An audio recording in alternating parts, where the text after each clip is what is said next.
Assam Muslim marriage and divorce act ইয়াৰ ভিতৰত আছে কি আৰু কি লাভালাভ হ'ব সেইটোৱে আলোচনা কৰিম। তো প্ৰথমতে কওঁ যে Assam Muslim marriages and divorce registration act 1935 যিটো আগতেই প্ৰণয়ন হৈছিলে আৰু এতিয়া বৰ্তমান Assam compulsory registration of Muslim marriages and divorce bill 2024 যিটোক লৈ এতিয়া বিধানসভা উত্তাল হৈ আছে। এই দুটাৰ মাজত ডিফাৰেঞ্চ কি? 2024ত বৰ্তমানৰ যি বিলটো যদি আইনত ৰূপান্তৰিত হয় তেনে ক্ষেত্ৰত কি হ'ব সেইটোৱে আপোনালোকক আজি বুজাই ক'ম। ভিডিঅ'টো স্কিপ নকৰাকৈ চাব আৰু শেষলৈ চাব। এই ভিডিঅ'টোত মই জাষ্ট আলোচনা কৰিম কিছুমান কি পইণ্টছৰ ওপৰত।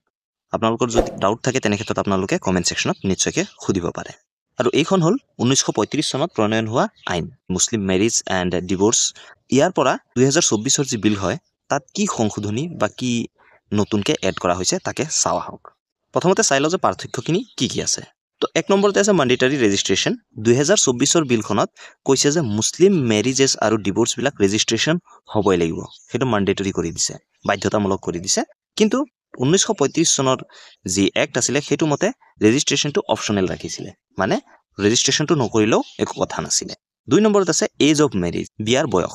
2024ৰ বিলখনৰ মতে ল'ৰা এজনৰ 21 বছৰ হ'বই লাগিব মিনিমাম আৰু ছোৱালী এজনী 18 বছৰ হ'বই লাগিব, তাৰ আগত বিয়া হ'ব নোৱাৰিব। কিন্তু 1935 চনত চাইল্ড মেৰিজটো এলাউড আছিলে।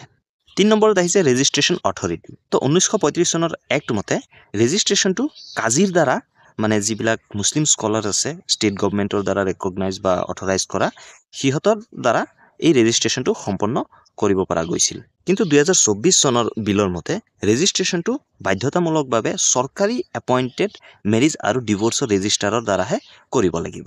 4 নম্বৰত আহিল পলিগেমি। পলিগেমি মানে বহুবিবাহ, এজনতকৈ বেছি যদি বিয়া কৰায় তেনে ক্ষেত্ৰত সেইটো হ'ল পলিগেমি। আৰু 1935 চনত ইয়াৰ ওপৰত বিশেষ গুৰুত্ব দিয়া হোৱা নাছিলে পলিগেমিৰ ওপৰত। তো 2024ৰ বিল মতে ইয়াত বিশেষ গুৰুত্ব দিয়া গৈছে, মহিলাসকলৰ যি অধিকাৰ সেই বস্তুটোৰ ওপৰত বিশেষকৈ গুৰুত্ব দিয়া গৈছে।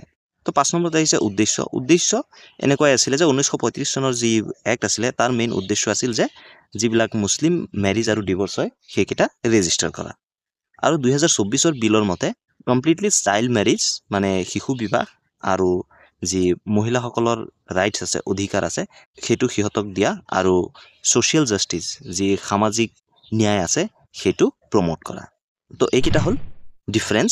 আৰু এতিয়া থুলমূলকৈ ইয়াৰ বেনিফিটছসমূহ কওঁ যে 2024ৰ যি বিল হয় ইয়ে কেনেকৈ বেনিফিট দিব। তো 1 নম্বৰতে আহিছে প্ৰটেক্টছ ৱমেন ৰাইট।